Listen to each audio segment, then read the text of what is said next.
All right. Good morning, everybody. How are you? This is Bill Graff with the Senior Estate Concierge. And today I have Angela Odensky with me. And we are going to be talking about legal issues for seniors and legal assistance and how a lawyer can help you through some of the all the legal obstacles that you may go through and face. So, welcome, Angela. How are you? Thank you. I'm doing very Nice. well. Good. Nice to see you this morning. Nice to see you. Yeah. So let me introduce the Senior Estate Concierge first to everybody, and then we'll get in and introduce yourself, and then we'll just have a discussion and some questions. So the Senior Estate Concierge is a full service, all-in-one stop shop for all different types of senior services. We have anything from geriatric care management to aging in place services to moving services to moving mom and dad to an assisted living location or whatever type of facility or community they may need. It could be anything from medical insurance, Medicare, real estate. The idea behind the Senior Estate Concierge is to provide full service resource and solutions for seniors and families going through life transitions. Oftentimes it's very difficult with working adult children to find the services that they need and trusted services that they can count on to provide best services and not just sell services. And that's what we're here for, is to be resources and solutions first and make sure that we can help people along the way through their journey. So with that said, today, one of our service providers in the group is Angela Odensky with the law office of Angela Odensky. And so, Angela, excuse me, I'm going to let you introduce yourself, and then we'll just talk about some of the services you provide, some of the important topics and questions that you get from seniors and families. Okay? Okay, So, that sounds great. take it away. My name is Angela Odinski. I'm located in the Bellaire area of Houston, and I practice in estate planning, elder law, and probate guardianships. So basically what that means is I help people plan for the future, plan their legacies, but also plan for their long-term care and plan for their aging. And I think that that's one of the most important things that we can do is plan for our aging. Time marches on whether we want it to or not, and we're all going to get to the same place. And so it's really important to have an idea of what that's going to look like, what your aging is going to look like, and how you're going to pay for it, and what roles the different people in your life are going to have. And so that's what I do, is I try to get people to sit down with me and talk and plan and put something together so that they know what the next steps are when something happens. Very good. And, it's got to be a challenge with a lot of people, right? They don't want to always talk about that issue. That's a true story. Very true. Taking the time to really plan that out is not always something we want to do, right? So right. That's a very important part of the process. And it's just a reality we have to deal with, right? Right. Absolutely. And it's the kindest thing you can do for your family. In my opinion, there are the two things that you can do that are essential, that are just kind to your family, is pre-plan your funeral. Don't make them do it in the moment when they're grieving, and pre-plan your long-term care. Don't make them panic when all of a sudden there is a catastrophic health issue and everyone's scrambling to figure out how to take care of the situation. Have an idea of what's going to happen. Yeah, that is so important, because at the time, when it's that time, that's when the most confusing issues come up, and it's so hard to find what you need to do and how you do it. Yeah. So, right. Very good. Well, so with that, let's have a little bit more discussion. So tell me, what's the difference between traditional estate planning and long-term care planning? So traditional estate planning is something that most people are familiar with. You create your will or you create your trust, maybe a couple of other documents that allow someone to manage your business if you're not around or if you're in the hospital or something happens.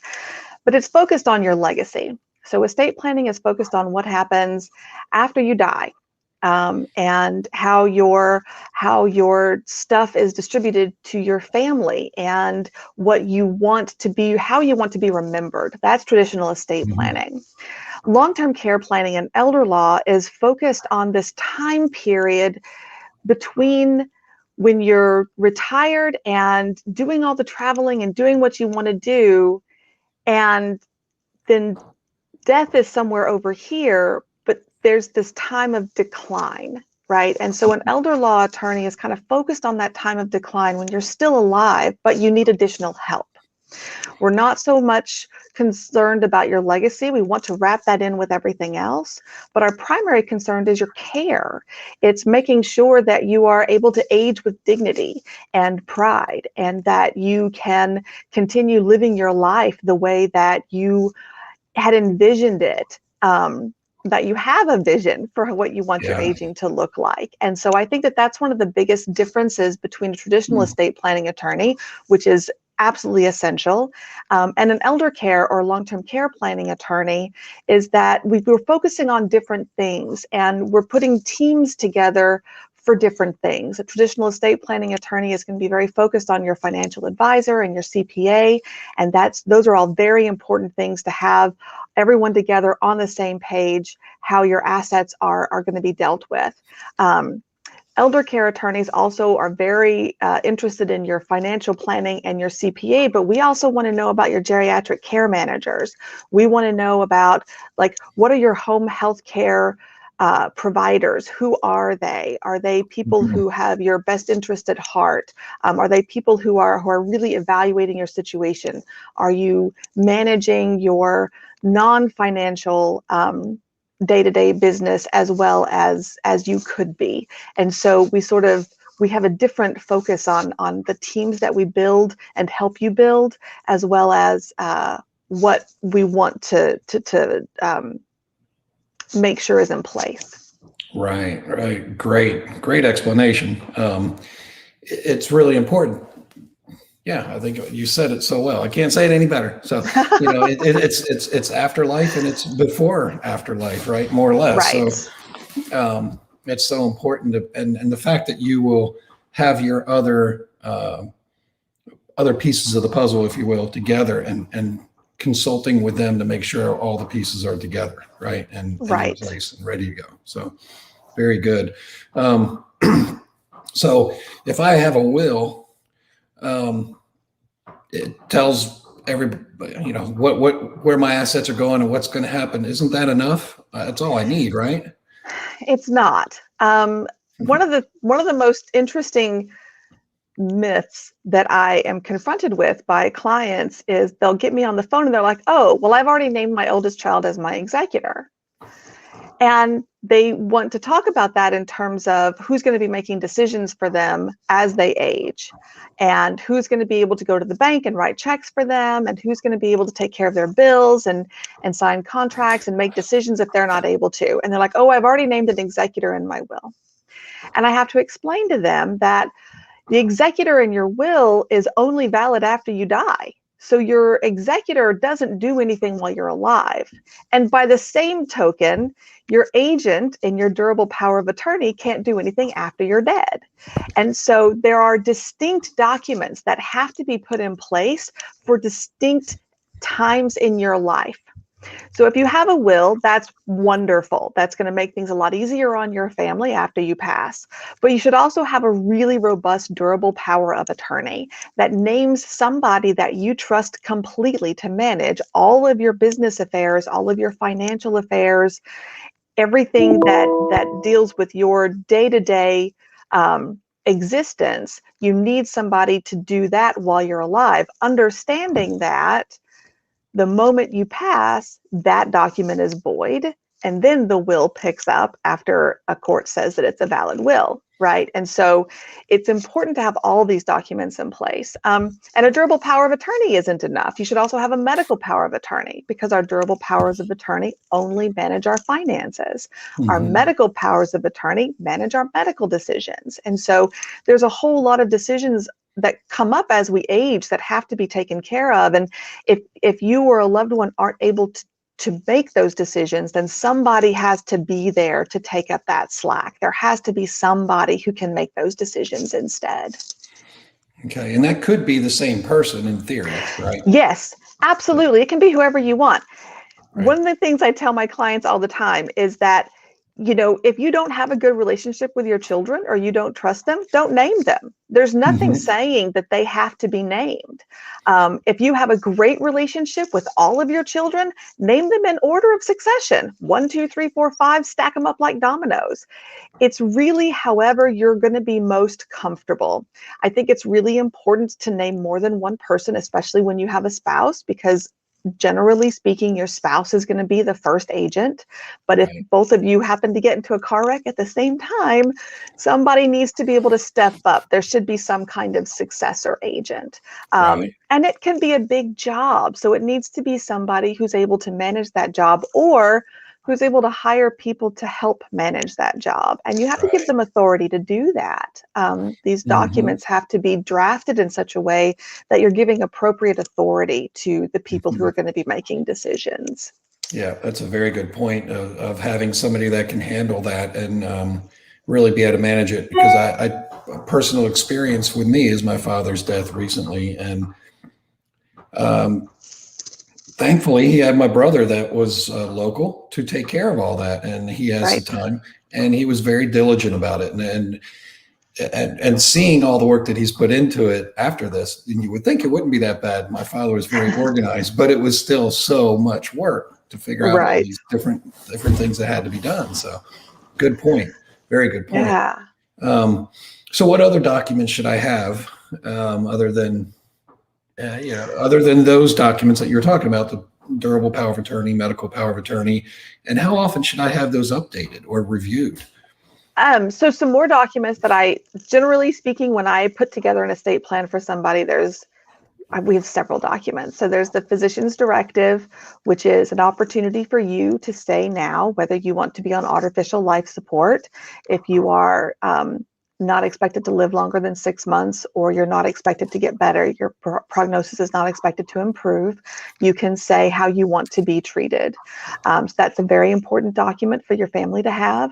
A HIPAA authorization, a generic authorization for people to be able to talk to your doctors. I generally use it for hospitalization. You know, if you want your family to be able to call if you're in the hospital and see how you're doing, then you have to give the hospital authorization. Other documents, one that we use and we hope we never need is a designation of guardian prior to need. If there's dementia or Alzheimer's, then you can choose who you want to manage your affairs if there is some catastrophic event and you need a guardian.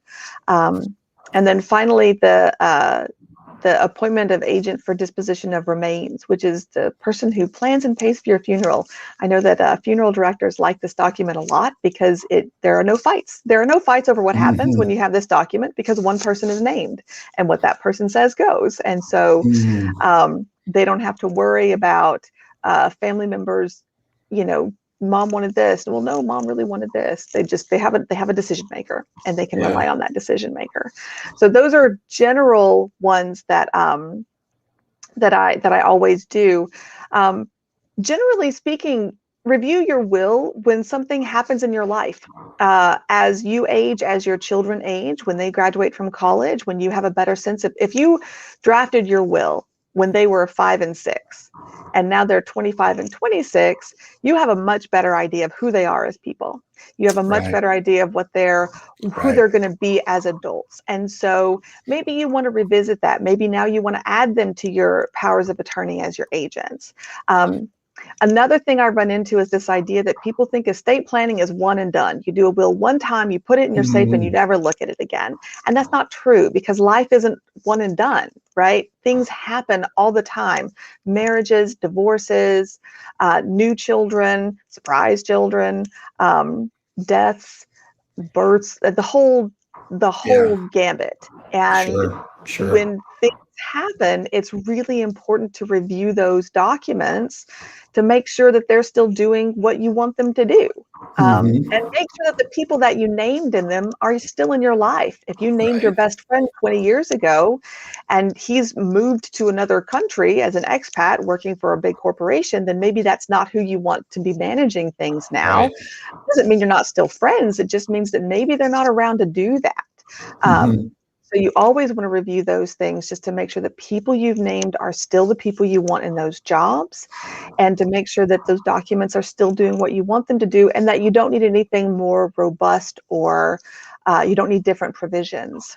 Yeah. So what would you say, maybe well, I guess it really depends on what changes have happened. So we have a question. I like 5 years. I like 5 years just to take a look at it, just to remind yourself that it's there. About 5 and check years. Your beneficiary designations when you do that too. Right. So we have a question here from the audience, from Susie Fogerson. Sorry. As a owner of a non-medical healthcare franchise, I've found that more children involved in the health decisions of a parent, the more complicated care can become. What are suggestions? I think that's probably a very good point. Good question. That's true. So I usually recommend, when I'm talking to my clients, I recommend that they choose one to make the final decision. Whoever is the healthcare proxy, I don't like having multiple adult children serving together as agents, because all you end up with there is a trip to the ethics department at the hospital. I think it's really important that one person be in charge, and that person is the one whose name is first on those documents. Now, if you're dealing with a situation where somebody already has their documents in place and they already have all the multiple children and everyone gets a say, then my advice is the first person you talk to is mom or dad. The first person you talk to is the principal themselves, and see where they're at. Right. And then, unfortunately, it requires wrangling cats, right? Corralling the adult children and putting them all in the same place and getting everyone on the same page with what they wanted. Ways to avoid that are having conversations with your family, making sure that your family knows what you want and how you want it to happen. Having these conversations are crucial, and there's a ton of resources online for how to start the conversation, what to do with the conversation, how to keep it going. It's not good enough to be sitting on your couch watching Grey's Anatomy and seeing somebody on life support looking over at your spouse and saying, don't ever do that to me, right? I never want to be on life support. Okay, that's not the conversation. That's not even close. That is one statement, and it doesn't even account for everything. So have the conversations. Make sure your loved ones know. In circumstances where they're all involved and there's no person to point to as the person has the agent, then you just have to look at what information you have about the principal to make the decision that they would have made, because it's always going to come down to the decision they would have made if they were able to make it. Right. And having those discussions early on is what's really important, right? So another great question. What if your parent is suffering from severe dementia and has nothing in place for designations of guardian? What can we do, or what can be done? So if you have a situation where there is a person with severe dementia, there's no durable power of attorney, there's no medical power of attorney, there's no designation of guardian, the only choice you have is to go to court and have the court name a guardian. And generally what that means is that one of the adult children are going to have to hire an attorney and apply to be the guardian. And hopefully the other kids will agree and there's not going to be a contest. If there is a contest, it can get really, really messy. But that's why these documents are so important to begin with, so you don't end up in this situation. If you are in this situation with somebody who has severe dementia, and there are no less restrictive alternatives. And what I mean by that is there's nothing else in place. There's no power of attorney. There's no medical power of attorney. There's no co-signers on bank accounts that can pay for bills. There's no way to put something together that can help mom or dad. Now, with medical decisions, it's a little easier because Texas has a statutory list. If there's no document in place, there's a list of people who can make decisions. And unfortunately, for the multiple children situation, it is the consensus of the majority of children available to be asked. And so if you've got 4 kids all standing there and 2 of them say one thing and 2 of them say another, you don't have a majority. Wow. Right. It can be very, very difficult to navigate those circumstances. And if they can't come to a consensus, then it really does come down to, is it worth to seek a guardianship of the person so that one person ultimately has the final say? I can't say that it's going to be worth it in every case. In some cases, it might be the only way. These are really challenging questions, and they're really challenging situations to have to be in. Yeah, for sure. Yeah, those are not easy ones for sure. Okay, well, let's move on then. So, excuse me. When in general would you suggest someone start planning for long-term care? At what point? When you start planning your retirement, start planning your long-term care. So when I'm 25. When you're 25, think about it though, really. Yeah. I mean, when you're 25, you're thinking about, your career and where you're going to move from there, and sort of this, you have these 10-year pictures, and you have this sort of vague hope that one day you will be able to retire, right? And you have this vague idea of how you want to retire, so you start putting that money away. You should also have a vague idea of what it means to retire. You should, when you're thinking about these things, especially as you get older, I'd say 45, 50 is really when I think it's time to start planning for real. When you get your AARP card. Right. When you get your AARP card, when you're really looking at that retirement saying, okay, this is the date. Like if I work this many more years, this is the date I can retire, right? That's when you should really be thinking about what that means. And so like, when you retire, what does next Tuesday look like? What are you going to be doing with your life? And so people have these ideas that they're going to travel more, see family more, do all these things. And a lot of people do them, and some people don't. But you have to keep yourself busy. And so what does that look like? How are you going to live your life day to day in your retirement?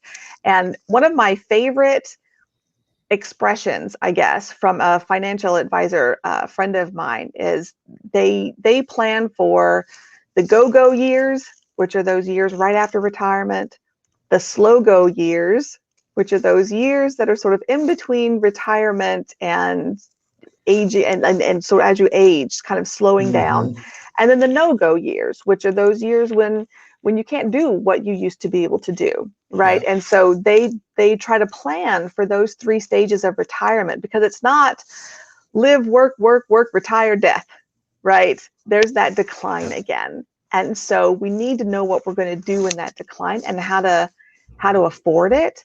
I'm a big fan of looking into long-term care insurance. It's not for everybody, but there's a whole bunch of different products out there. Some are hybrid, some are traditional. It's worth, especially like when you turn 45, it's worth sitting down and talking to somebody who knows how to do this, and kind of getting an idea of what long-term care insurance looks like, especially in the new landscapes, because there are, like I said, a ton of new products out there, a ton of new things. I don't know them inside and out, but they're worth considering. Like I said, it's not for everyone, but it's worth looking at. These are all just sort of planning techniques. If you intend to self-fund your retirement and your long-term care, understand what that means. Like, have an idea of what the going rates are for home health care. Understand what your health situation is. Understand, when would you pull the trigger? At what point? Everyone wants to die at home at peace in their own bed with their family around them. Unfortunately, for most of us, that's not in the cards. Yeah. And so it's important when you get to be retirement age, like 65, 70, it's important to think about, okay, so what do I want those years to look like? Do I want to be in an assisted living facility where I still have some freedom and I still have some ability to move around and I still have the dignity of my own choices? Or do I want to be at home, and what does that look like? Do I need to widen some walls in my house to make that possible? Do I need to take care of these snags in the carpet so that they're not fall risks, right? All of these things you should be thinking about much earlier than you think you should be thinking about them. I have clients in their 80s and they're like, no, we're too young for that. And I'm like, no, really, you're not, because you're going to go from 100% ability, and one fall is all it takes to go to 40% ability. And Absolutely. so when you are capable and able and strong, that is when you need to be thinking about, what is your life going to look like when you're not capable and able and strong? And how do you want that to plan? How do you want that to play out for you? What does aging with dignity for you mean? Yeah. Can't always mean just staying in your house until the day you die. There has to be some options there. Yeah. Well said. Very, very, very well said. And not only for the aging person, but for their family. Absolutely. Everything's managed and pieces of the puzzle are put together so that they have peace of mind as well. Right. It's for everybody. Yeah. And people should be involved in it. I'm a big fan of transparency. The last thing you want is to surprise your kids, right? Everyone should sort of be on the same page. Sometimes these are hard conversations, so you don't have to get into the details. You don't have to tell them what you're leaving them by any stretch of the imagination, but just letting them know, hey, I have decided that if it gets to a point where I'm a fall risk, I am not going to be, I'm going to go ahead and move into a facility where that is not going to be as much of an issue for me. Like have a plan in place in your head that says, if this, then this. At what point do I pull the trigger? And start looking around, talk to friends, like people who have moved into facilities like that, assisted living, independent living. The more you take control of your aging, the less your aging is going to control you. Oh, that's good. I like that. I like that. It's the first time I've said it. It worked well. I think that's a great one. You got to coin that one. Well, I'd like to, because we're going to wrap up here pretty soon, but I'd like to, I think it's a good tie-in to the Senior Estate Concierge and the fact that all those services are available for consultation. The resources are there. So if you don't mind, take a minute or two, talk about your experience so far in the organization and what you like about it.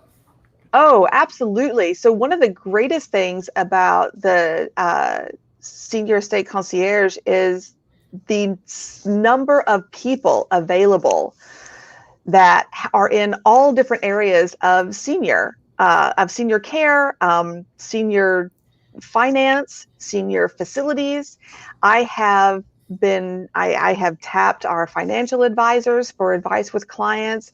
I have talked to our people who have assisted living facilities. I've spoken with people who are hospice providers as well as funeral directors.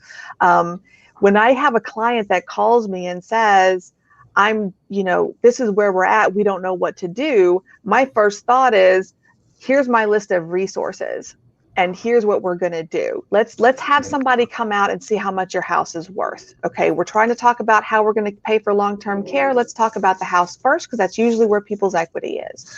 So what are we going to do with that? Are we looking for some kind of reverse mortgage? They're not for everybody. For some cases, they make sense. It's worth looking at.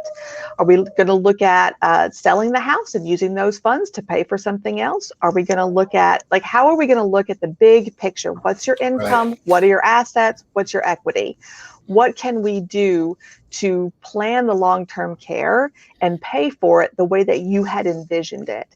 And I think one of the things about the Senior Estate Concierge is it really allows me to have access to resources that I otherwise wouldn't have. I'm always surprised by the people who come to the meetings and talk about what they do, because there are so many things out there, so many resources out there that I never even knew, like the company that can make your bathroom floors non-slip. Like, that's an incredible service to be able to provide to people who want to stay in their homes. I didn't know it existed until I was a member of this group. Right. Absolutely. Well, great. Thank you. And I agree with you. And that's one of the reasons for starting it, is that have all these resources and solutions right there in one spot for families and seniors that are going through life changes. So, well, thank you very much.